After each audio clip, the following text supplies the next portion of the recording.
నమస్కారం ETV news కు స్వాగతం ముందుగా ముఖ్యాంశాలు 21వ శతాబ్దంలో ప్రపంచ గమనాన్ని భారత్ నిర్దేశిస్తుందన్న మోదీ మాతృభూమి సేవ కోసం తరలిరావాలని ప్రవాసులకు పిలుపు కాంగ్రెస్ పై మోదీ ఘాటు విమర్శలు గాంధీ కుటుంబ అవినీతిపై పరోక్ష వ్యాఖ్యలు పారదర్శక పాలన అందిస్తున్నామని స్పష్టీకరణ అమెరికా అధ్యక్షుడితో మోదీ ద్వైపాక్షిక భేటీ ఉగ్రవాదం పర్యావరణ పరిరక్షణపై చర్చ బ్రిటన్ ప్రధానితో సమాలోచనలు అంతరిక్ష పరిశోధనలో మరో మైలురాయిని అధిగమించిన ఇస్రో విశ్వశోధన కోసం నింగికెగిసిన దేశ తొలి ఉపగ్రహం ఆస్ట్రోసాట్ ఆంధ్రప్రదేశ్లో 1000 కోట్లతో రహదారుల విస్తరణ భూమి సేకరించి ఇస్తే పనులు చేపడతామని రాష్ట్ర ప్రభుత్వానికి కేంద్రం సూచన అమరావతి శంకుస్థాపన రోజును రాష్ట్ర పండుగగా ప్రకటించిన ఆంధ్రప్రదేశ్ భూమిని ఇచ్చిన రైతులను ఆహ్వానించేందుకు ప్రత్యేక కమిటీ జీహెచ్ఎంసీలో వార్డుల పెంపు నిర్ణయం వెనక్కి తీసుకున్న తెలంగాణ సర్కారు ప్రస్తుతం ఉన్న 150 కొనసాగించనున్నట్టు పురపాలక శాఖ ఉత్తర్వులు పార్టీ ఫిరాయింపులపై వ్యాజ్యాలు కొట్టేసిన హైకోర్టు సభాపతి సత్వర నిర్ణయం తీసుకోవాలని వెల్లడి స్పీకర్పై అవిశ్వాసానికి సిద్ధమన్న కాంగ్రెస్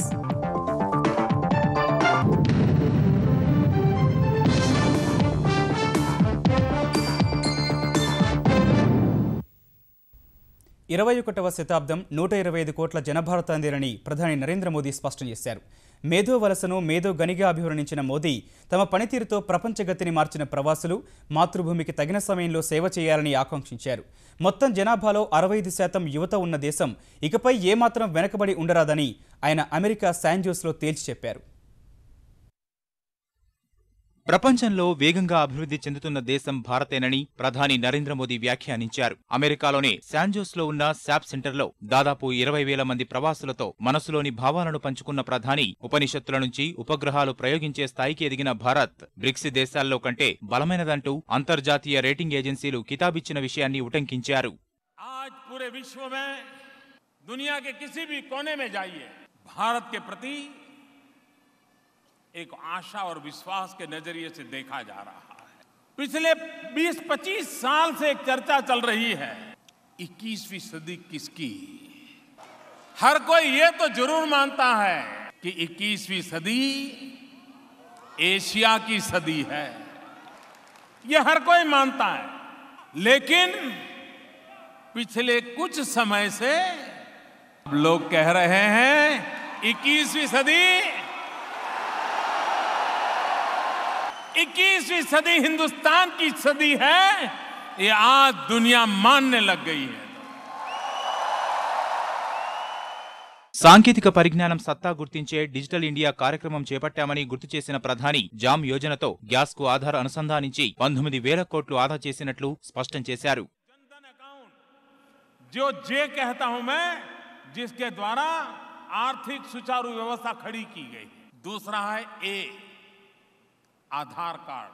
बायोमेट्रिक सिस्टम से हर नागरिक का अपना एक आइडेंटिटी कार्ड हो, एक नंबर हो, स्पेशल नंबर हो, ताकि डुप्लीकेट ना हो. हमने आधार कार्ड को केंद्र बिंदु बनाया. और तीसरा है M mobile governance. Mobile phone पर सरकार क्यों ना चले.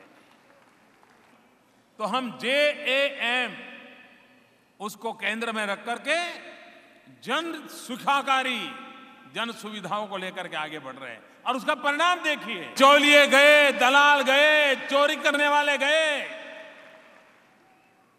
ये जो मेरी जैम योजना है जनधन आधार मोबाइल. ప్రపంచంలో ఉన్న ప్రతి భారతీయుడు సత్తా చాటాల్సిన సమయం వచ్చిందని పిలుపు ఇచ్చిన ప్రధాని ప్రవాసులపై ప్రశంసలు కురిపించారు. पूरे विश्व में भारत के संबंध में जो पुरानी सोच थी वो बदलने के लिए दुनिया को मजबूर होना पड़ा है. उसका कारण आपकी उंगलियों की कमाल है. आपका ये सामर्थ्य, आपका ये कमिटमेंट, आपके इनोवेशंस, आप यहां बैठे बैठे सारी दुनिया को बदलने के लिए मजबूर कर रहे हैं. अब मेरे देशवासियों में कहता हूं अब वो मौसम आया है। 125 కోట్ల మంది సంకల్పాన్ని చూసి భారత్తో కలిసి పనిచేసేందుకు ప్రపంచ దేశాలు ఆసక్తి కనబరుస్తున్నాయని మోదీ వ్యాఖ్యానించారు. ప్రజలు అప్పగించిన బాధ్యతను శక్తివంచన లేకుండా నిర్వర్తిస్తున్నట్లు ప్రధాని మోదీ స్పష్టం చేశారు. 60 ఏళ్లలో చేయలేనిది ఏడాదిన్నరలోనే చేసి చూపామన్న ఆయన తన పాలనకు ప్రజలే ధ్రువపత్రం ఇవ్వాలని కోరారు. ఉగ్రవాదంపై ఐక్యరాజ్యసమితి అలక్ష్యం వీడాలని సూచించిన మోదీ యావత్ ప్రపంచం ఒక్కతాటిపైకి వచ్చి పోరాడాలని పిలుపునిచ్చారు. శాన్జోస్లో ప్రవాస భారతీయులను ఉద్దేశించి చేసిన ప్రసంగంలో తమ ప్రభుత్వం 16 నెలల్లో అవలంబించిన విధానాలు, ప్రజా సంక్షేమం కోసం ఏ విధంగా శ్రమిస్తున్నది ప్రధాని నరేంద్ర మోదీ వివరించారు. 125 करोड़ देशवासियों ने मुझे जो जिम्मेवारी दी है, इसके लिए शरीर का कण कण मैं 100% काम में लगाए रखूंगा। आज 16 महीने के बाद मुझे आपका सर्टिफिकेट चाहिए।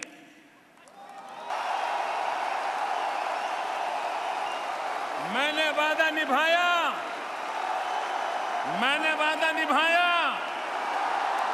యూపీఏ పాలనలో అవినీతిని పరోక్షంగా ప్రస్తావించిన ప్రధాని కాంగ్రెస్ నాయకుల తీరుపై ఘాటు విమర్శలు గుప్పించారు. हमारे देश में राजनेताओं पर कुछ ही समय में आरोप लग जाते हैं। इसने 50 करोड़ बनाया, बेटे ने 250 करोड़ बनाया, बेटी ने 500 करोड़ बनाया, दामाद ने 1000 करोड़ बनाया। ये सुनने को मिलता है कि नहीं मिलता है? ये सुन करके कान पक गए कि नहीं पक गए? मेरे देशवासियों, मैं आज आपके बीच में खड़ा हूं। है कोई आरोप मुझ पे? आज भी मैं देश को ये विश्वास दिलाना चाहता हूं, हम जिएंगे तो भी देश के लिए और मरेंगे तो भी देश के लिए।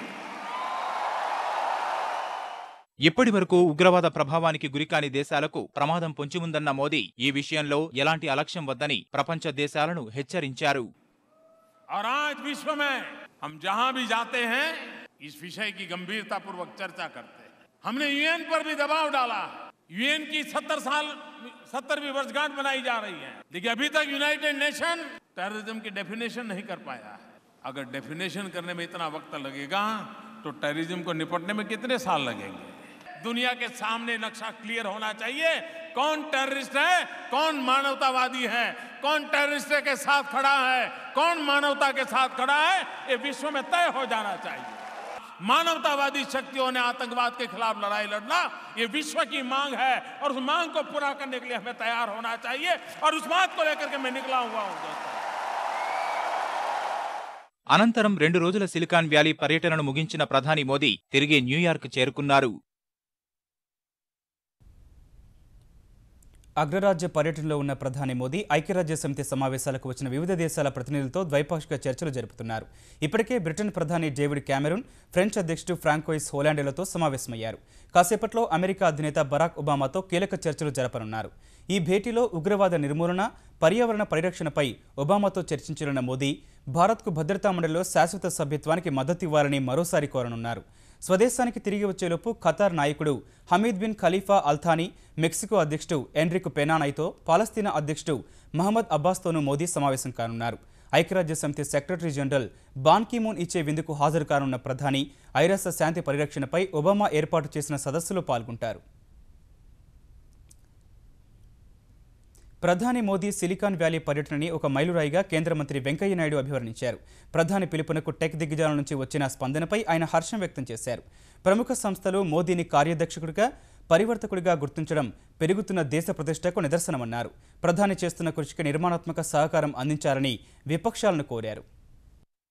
చేపట్టిన MIS-C DC, make in India, skill India, digital India, clean India ఇవి ప్రపంచ వ్యాప్తంగా ప్రజలను ఆకర్షిస్తూ ఉన్నాయి. ఈ ఉద్యమం ఊపందుకుంటుందనే దానికి సిలికాన్ వ్యాలీ సందర్శనే ప్రముఖ తార్కాణం అని చెప్పని భావిస్తూ ఉన్నాం. ప్రపంచ ఆర్థిక వ్యవస్థ మందగమనంతో పోతుంది. భారతదేశం ఒక ఆశా ద్వీపంగా ప్రపంచానికి కనబడుతూ ఉంది. పెట్టుబడులు పెట్టేందుకు ప్రపంచం భారత వైపు చూస్తూ ఉంది. ఈ తరుణాన్ని, ఈ అవకాశాన్ని ఉపయోగించుకోవాలని చెప్పని ప్రతిపక్షానికి కూడా నేను సూచిస్తూ ఉన్నాను. భారత అంతరిక్ష పరిశోధన సంస్థ ఇస్రో మరో మైలురాయిని అధిగమించింది. విశ్వ శోధన కోసం దేశ తొలి అంతరిక్ష పరిశోధన ఉపగ్రహం ఆస్ట్రోసాట్ను విజయవంతంగా నింగిలోకి పంపింది. ఈ ఘనత సాధించిన దేశాల సరసన భారత్ పేరును లిఖించింది.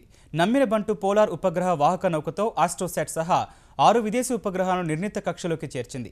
PSLVతో 31వ విజయం సాధించిన ఇస్రో శాస్త్రవేత్తలను ప్రధాని నరేంద్ర మోదీ అభినందించారు.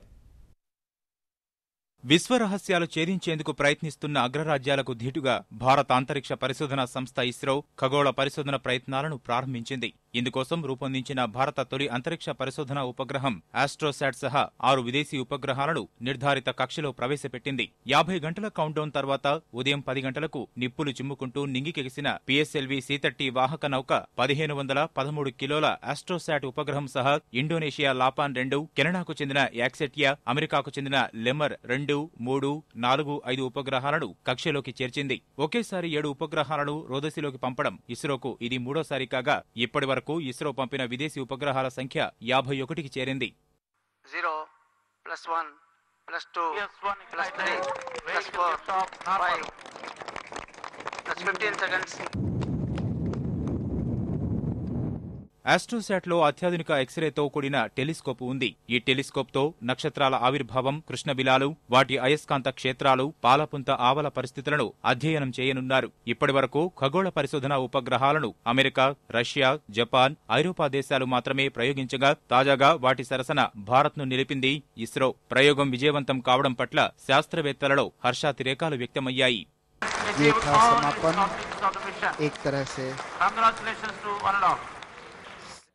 With the launch of 6 auxiliary satellites along with AstroSat today, the total number of commercial foreign satellites launched by PSLV has become 51, crossing the half-century mark. We are getting ready with another dedicated commercial mission with PSLV C29 with 6 satellites from Singapore. America పర్యటనలో ఉన్న ప్రధాని మోదీ, ఆంధ్రప్రదేశ్ ముఖ్యమంత్రి చంద్రబాబు ఇస్రో శాస్త్రవేత్తలకు అభినందనలు తెలిపారు. ప్రయోగాన్ని స్వయంగా వీక్షించిన కేంద్ర మంత్రి సుజనా చౌదరి ఇస్రో భవిష్యత్తులో మరిన్ని విజయాలు అందుకోవాలని ఆకాంక్షించారు. ఆస్ట్రోసాట్ అమెరికా 90ల్లో ప్రయోగించిన హబుల్ టెలిస్కోప్ వంటిదని జరుగుతున్న ప్రచారాన్ని ఇస్రో చైర్మన్ కిరణ్ కుమార్ తోసిపుచ్చారు. 4 ఏళ్లలో దేశీయ పరిశ్రమలు నిర్మించే వాహక నౌకల ద్వారా ప్రయోగాలు జరపాలని భావిస్తున్నట్లు తెలిపారు. రహదారుల విస్తరణ, కొత్త రోడ్ల నిర్మాణానికి ఆంధ్రప్రదేశ్ ప్రభుత్వం చేసిన ప్రతిపాదనలకు కేంద్రం ఆమోదం తెలిపింది. దాదాపు 1000 కోట్ల రూపాయలతో 584 కిలోమీటర్ల మేర రాష్ట్ర రహదారులను జాతీయ రహదారులుగా, నవ్యాంధ్ర రాజధాని చుట్టూ 186 కిలోమీటర్ల బాహ్య వలయ రహదారి నిర్మాణానికి కేంద్ర ఉపరితల రవాణా శాఖ ఆమోదాన్ని తెలిపింది. ఈ మేరకు కేంద్ర ఉపరితల రవాణా శాఖ మంత్రి నితిన్ గడ్కరీ ఆంధ్రప్రదేశ్ ప్రభుత్వానికి లేఖ రాశారు. జాతీయ రహదారులుగా విస్తరించేందుకు కేంద్రం ఆమోదం తెలిపిన రహదారుల్లో రాజధాని అమరావతిని కలుపుతూ అనంతపురం నుంచి కర్నూలు జాతీయ రహదారి 44 నిర్మాణం చేపట్టనున్నారు. ఈ రోడ్డును ప్రస్తుత జాతీయ రహదారి 65తో అనుసంధానిస్తారు. కర్నూలు, కడప, అనంతపురం జిల్లాలను కలుపుతూ 40వ నెంబర్ జాతీయ రహదారి దాదాపు 132 కిలోమీటర్లు నిర్మిస్తారు. ఈ రహదారుల విస్తరణ, కొత్త రోడ్ల నిర్మాణానికి భూమిని సేకరించి ఇస్తే తక్షణం ప్రాజెక్టును చేపట్టేందుకు సిద్ధమని జాతీయ రహదారుల అభివృద్ధి సంస్థ ఆంధ్రప్రదేశ్ ప్రభుత్వానికి తెలిపింది. రైతులకు రుణాలు ఇవ్వడంలో బ్యాంకర్లు తీవ్రమైన జాప్యం చేయడంపై ఆంధ్రప్రదేశ్ ముఖ్యమంత్రి చంద్రబాబు అసంతృప్తి వ్యక్తం చేశారు. ఈ వైఖరితో ఒక రకంగా బ్యాంకర్లే రైతుల ఆత్మహత్యలకు కారణమవుతున్నారని విజయవాడలో జరిగిన రాష్ట్ర స్థాయి బ్యాంకర్ల సమావేశంలో వ్యాఖ్యానించారు. రైతుల సంక్షేమమే ప్రభుత్వ ప్రాధాన్యమని చెప్పిన బాబు ప్రభుత్వానికి అపప్రద తెచ్చేలా ప్రవర్తిస్తే సహించేది లేదన్నారు. రైతు మిత్ర గ్రూపులకు సంబంధించి ఓ ప్రత్యేక సంస్థను ఏర్పాటు చేయాలని సూచించారు. కౌలు రైతులకు రుణపరపతి కల్పించడం ద్వారా వారిలో ఆత్మస్థైర్యాన్ని నింపాలని సూచించారు. By giving this money, people will have some economic activity. How to measure that? Even if at all you are doing anything, everything I want to measure, I want to motivate people. But we have to create an ecosystem. That ecosystem, by supporting all infrastructure, health, education, other areas, so that sustainability will come for a long term. This is what I want to discuss with you. తెలంగాణలో అన్నదాతల ఆత్మహత్యలు కొనసాగుతూనే ఉన్నాయి. ఇవాళ మరో 6 రైతులు బలవన మరణాలకు పాల్పడ్డారు. ఒక్క మహబూబ్ నగర్ జిల్లాలోనే 4 రైతులు అర్ధాంతరంగా ప్రాణాలు తీసుకున్నారు. జిల్లాలోని మల్దకల్ మండల కేంద్రానికి చెందిన 40 ఏళ్ల మహిళా రైతు లక్ష్మి, వీపనగండ్ల మండలం సంగినేనిపల్లికి చెందిన బోయప్ప కీర, ఇటిక్యాల మండలం ఉదండాపురం గ్రామానికి చెందిన జయంతి, కొందుర్గు మండలం ఎలకగూడెంలో యాదమ్మ పంటలు ఎండి అప్పులు తీర్చే మార్గం కనిపించక బలవన మరణానికి పాల్పడ్డారు. రంగారెడ్డి జిల్లా మర్పల్లి మండలం బుచ్చన్నపల్లిలో అప్పుల బాధ తాళలేక రైతు పాండయ్య పురుగుల మందు తాగి చనిపోతే, కరీంనగర్ జిల్లా కాటారం మండలం జాదురావుపేటలో కౌలు రైతు లచ్చయ్య ఉరేసుకొని ప్రాణాలు తీసుకున్నాడు. పార్టీలు ఫిరాయించి తెరాసలోకి వెళ్లిన తెలుగుదేశం, కాంగ్రెస్, వైకాపా శాసనసభ్యులకు హైకోర్టులో ఊరట లభించింది. పార్టీ ఫిరాయింపులకు పాల్పడిన ఎమ్మెల్యేలపై చర్యలు తీసుకునే విధంగా స్పీకర్ను ఆదేశించాలని ఆయా పార్టీలు దాఖలు చేసిన పిటిషన్లను హైకోర్టు కొట్టేసింది. ఈ వ్యాజ్యాలపై పలు దఫాలు సుదీర్ఘ విచారణ జరిపిన హైకోర్టు ప్రధాన న్యాయమూర్తి నేతృత్వంలోని ధర్మాసనం వాటిని కొట్టివేసింది. ఇదే సమయంలో రాజ్యాంగ స్ఫూర్తి, ప్రజాస్వామ్య స్ఫూర్తిని దృష్టిలో పెట్టుకుని తన వద్ద ఉన్న ఫిర్యాదులను వీలైనంత త్వరగా సభాపతి పరిష్కరిస్తారని భావిస్తున్నట్లు ధర్మాసనం అభిప్రాయపడింది. పార్టీ ఫిరాయించిన ఎమ్మెల్యేలపై శాసనసభాపతి వేటు వేయకపోతే స్పీకర్పై అవిశ్వాస తీర్మానం ప్రవేశపెట్టడానికి కూడా వెనకాడబోమని తెలంగాణ కాంగ్రెస్ కార్యనిర్వాహక అధ్యక్షుడు భట్టి విక్రమార్క ప్రకటించారు. శాసనసభ్యుల అనర్హత కేసులో హైకోర్టు చేసిన వ్యాఖ్యలు స్పీకర్కు కనువిప్పు కలిగించారన్నారు. అన్ని మార్గాలకు సంబంధించినటువంటి ఈ శాసనసభ్యులు మారినటువంటి దాన్ని యాంటీ డిఫెక్షన్ సంబంధించి అన్ని మార్గాల్ని వెతుకుతూ ఉన్నాం, తలుపులు తడుతూ ఉన్నాం. చివరి అస్త్రంగా అవసరమైతే శాసనసభ స్పీకర్ పైన అవిశ్వాస తీర్మానం పెట్టడానికి కూడా కాంగ్రెస్ పార్టీ వెనుకాడదు. ప్రత్యేక రాష్ట్ర ఉద్యమంలో పాల్గొంటూనే బడుగు బలహీన వర్గాల ఉన్నతి కోసం కొండా లక్ష్మణ్ బాపూజీ ఎంతో కృషి చేశారని తెలంగాణ మంత్రులు, ప్రజాప్రతినిధులు కొనియాడారు. హైదరాబాద్ రవీంద్ర భారతిలో ప్రభుత్వం నిర్వహించిన ఆచార్య కొండా లక్ష్మణ్ బాపూజీ శతజయంతి ఉత్సవాల్లో పాల్గొన్న మంత్రి జోగురామన్న, కేంద్ర మంత్రి దత్తాత్రేయ, ఇతర నాయకులు బాపూజీ సేవలను గుర్తు చేసుకున్నారు. లక్ష్మణ్ బాపూజీ స్ఫూర్తితో బీసీల సంక్షేమానికి మరిన్ని చర్యలు తీసుకుంటామని మంత్రి జోగురామన్న హామీ ఇచ్చారు. సమావేశానికి సీఎం కేసీఆర్ హాజరు కాకపోవడంపై ఆగ్రహంతో కొందరు వేదికపై నినాదాలు చేయగా స్వల్ప తోపులాట చోటు చేసుకుంది. కొండా లక్ష్మణ్ బాపూజీ ఆయన జాతీయ నాయకుడని నేను మీకు హృదయపూర్వకంగా మనవి చేస్తున్నాను. త్వరలోనే కొండా లక్ష్మణ్ బాపూజీ గారి యొక్క పోస్టల్ స్టాంప్ విడుదల చేయబోతున్నామని నేను మీకు హృదయపూర్వకంగా మనవి చేస్తున్నాను.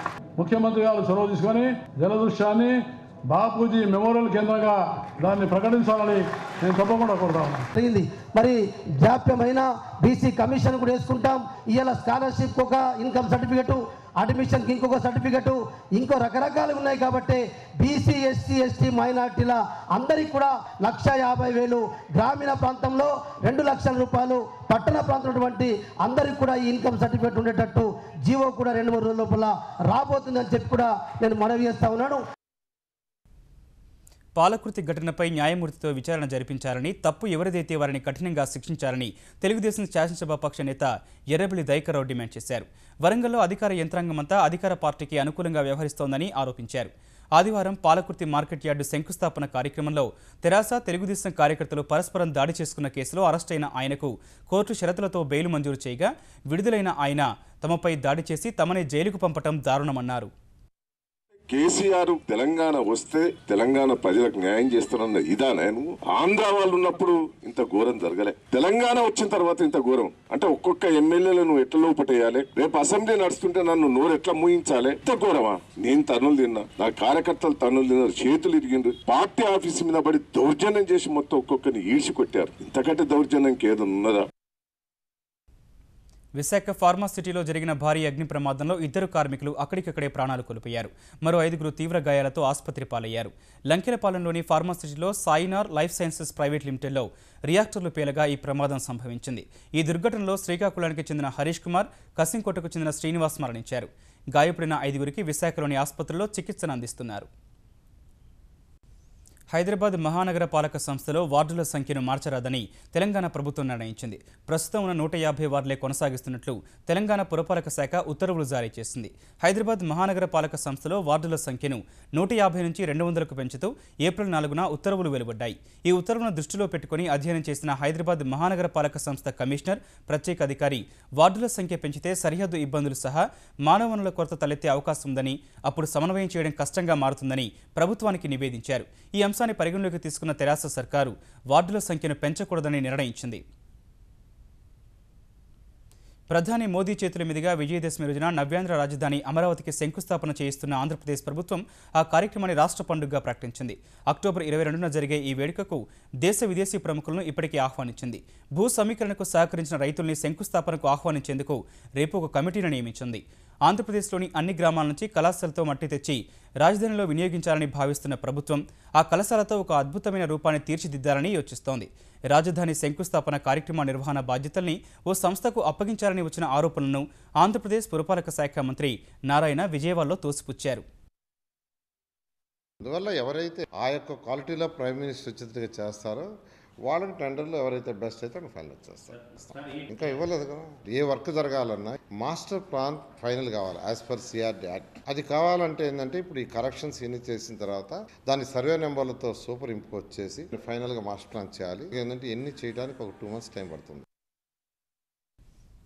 నవ్యాంధ్ర రాజధానికి భూములు ఇచ్చేందుకు మరికొంతమంది రైతులు ముందుకొస్తున్నారు. భూ సమీకరణ కింద తమ భూములను తీసుకోవాలని ఉద్దండరాయునిపాలెం రైతులు విజయవాడలోని విడిది కార్యాలయంలో ముఖ్యమంత్రికి వినతిపత్రం సమర్పించారు.